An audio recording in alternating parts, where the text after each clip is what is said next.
Okay, thank you very much for inviting EURONPUD to speak at this event. I'm sorry that Mags is unable to speak. She's currently off sick. I'm a technical advisor working with a number of different drug user networks, but including EURONPUD.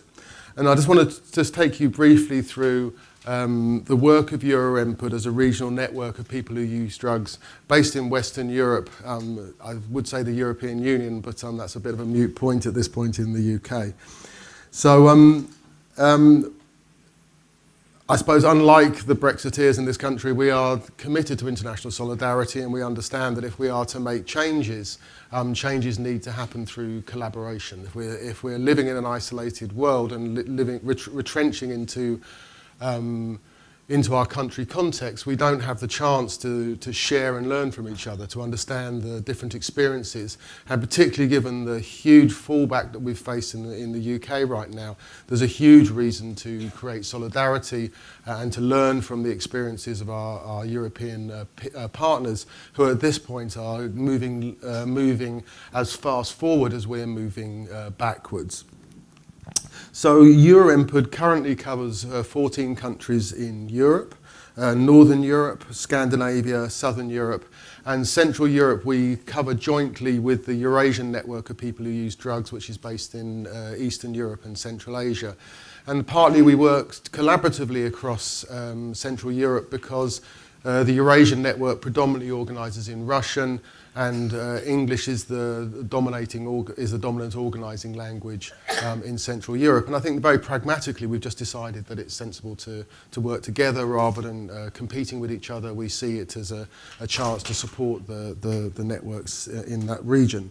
And again, I think this is part of this culture of partnership working, which sees that collaboration is better than competition.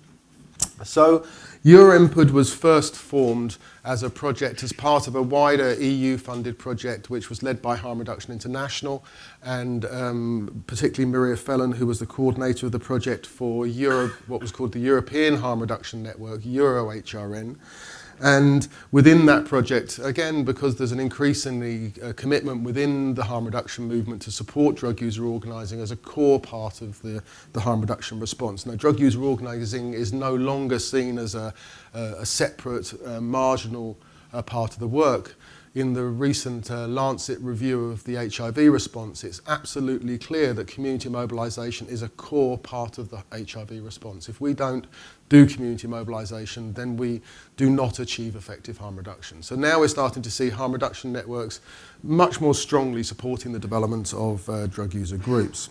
So initially EuroHRN included EURONPUD in a funding project, and in the first wave of the work we hired a consultant to map drug user groups across Europe, so we understood what was present, and then to do some case studies of some key groups. Because in Europe we have groups dating back to the 1970s. Now one of the first drug user groups in the world, the Junkisbund from Rotterdam, and that was actually one of the first groups to ever self-organise among what we might want to call harder drug users. So the problem was, unfortunately, that project broke down because the research component was not matched by some strong organising. So we mapped what was present, but then didn't move to the next stage of actually forming a proper organised network. So we were concerned about that because we saw the EuroHRN project going forward, and for our own faults, not blaming anybody else, but for our own faults, we didn't manage to sustain the organising component of the project. So we started talking together as drug users from Europe, because Europe has a very strong base of networks and has got some very mature, long-standing drug user activists. And it was a bit embarrassing that we were starting to see all around the world drug users in much more marginalised environments coming together and self-organising, whereas in Western Europe, where things are not so tough. It's not to undermine the challenges that drug users, underestimate the challenges that drug users face, but it is to at least put them in context of what our peers are facing in other parts of the world. we realised there was a real need for us to get our act together and to mobilise, particularly because we are the drug users not just advocating for ourselves within our own countries, but we are also within donor countries that fund drug users' work all around the world. So if we don't self-organise and we don't put pressure on our member states, on our governments, then that's impacting on the response of our governments to our peers around the world. So we have a responsibility both to fight for drug users in our own countries and within our own region, but we also have a responsibility to hold our countries to account and say, through your international development, what are you doing for our peers around the world? So we came back together in 2014. Critics of our network said, yeah, drug users, they never get their act together, they can never self-organise, no, they never sustain networks. And no, we started to, I did the initial work to help bring people back together again. There was the final closing conference of the European Harm Reduction Network took place in Amsterdam in 2014. And very generously, they included 10 places or 10 scholarships for drug users to come, and notably 14 other drug users self-funded to come, so that we had 24 drug users came together from 14 different countries to sit down and plan the network. Now, really blowing this myth that no, drug users are not committed, we're not somehow engaged in this work. So from this work, we formed a steering committee, and we were very much committed to a sort of bottom-up network. So we didn't want to go for a heavily staff-based organisation. We wanted to have staff facilitating a voluntary participative engagement, so that we were really, we have a steering committee with about 20 different representatives and alternates coming together. And we use that steering committee group to define strategy, to start talking about the way forward. And we're having 7 or 8 people turning up every meeting to teleconferencing to talk about the future of the project. And then we have an executive of about 5 people, Fabrice Olivier, who's going to be speaking later on, who is our chair, Bernie Stalengratz from Sweden, and I'm wearing the Swedish Drug Users Union t-shirt. Michelle was our treasurer, who's recently stood down, and we're just about to replace a new treasurer. Antonio Lort from Spain as our secretary, and then Stephen Malloy from Scotland as our representative onto the EURONPUD board. And this reflects the new structure within our global network, where the membership of our global network is now all of the regional networks plus our women's network, so that there's a much more strong organisational mandate underneath our global network, so there's proper accountability within our global network. And then we appointed Mags Maher as a coordinator after a robust interview process. Now, 3 incredibly strong candidates were shortlisted, and it was a real tough decision for the executive to decide which of the 3 people to appoint, and it really again highlights the calibre of the people that we have in our movement, and that's on top of all the national leaders already leading drug user groups in their own countries. So we then were able to secure £100,000 worth of funding from VIV. VIV is a HIV pharmaceutical company, and it's through their communities program.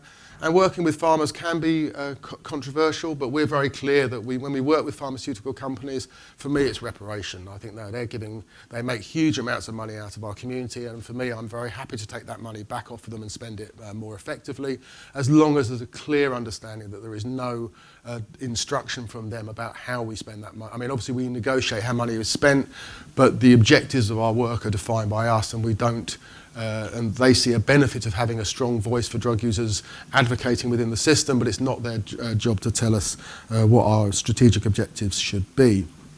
So what we've been doing over the last 12 months is building the network and really coming from this very participative base of really involving people. We had a face-to-face meeting early on in London, again bringing together representatives and sitting down and discussing what is our strategy, what are we going to do, how are we going to move forward. And in this first year, we very much saw the work as a pilot. So it was about taking some key components at quite small scale, but to actually start to model what could be a regional network model that could be taken forward. So we've particularly responded in Southern Europe, because Southern Europe exceptionally is having this new spike in HIV, with Italy, Greece, Spain and Portugal all seeing rises, in fact not Portugal because of their drug policy, but Spain, Italy and Greece, particularly Greece, seeing substantial spikes in their HIV epidemic. and particularly with the financial crisis in that region, really showing the links between countries going into crisis and drug use escalating and becoming highly problematic. And some of the situation in Greece, particularly with drug users being heavily demonised and scapegoated by the far right, again starting to see the real political dimension, which at its most extreme is illustrated in the Philippines, but it's where 3,000 drug users have been summarily executed at the insistence of the Philippine president, the fuckwit President Duarte. Sorry, that's a very diplomatic language, but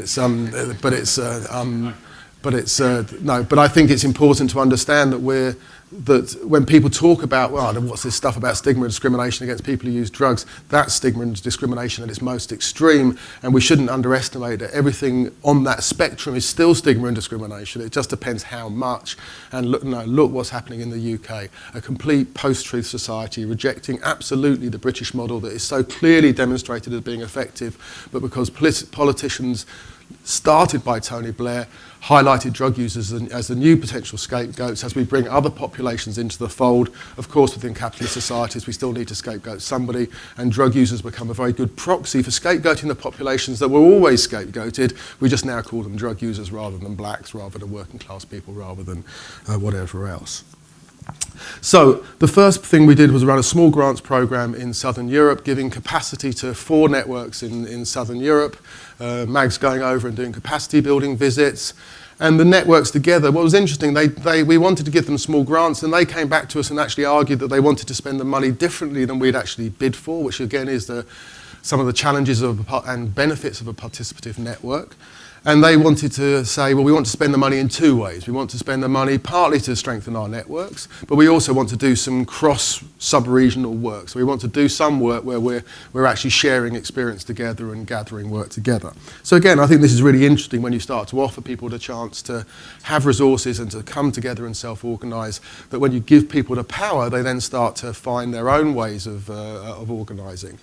Now, the Portuguese situation is very interesting. Now, Portugal has been widely held up as a case study of decriminalisation of people who use drugs, but actually drug users in Portugal are saying, look, things are much better.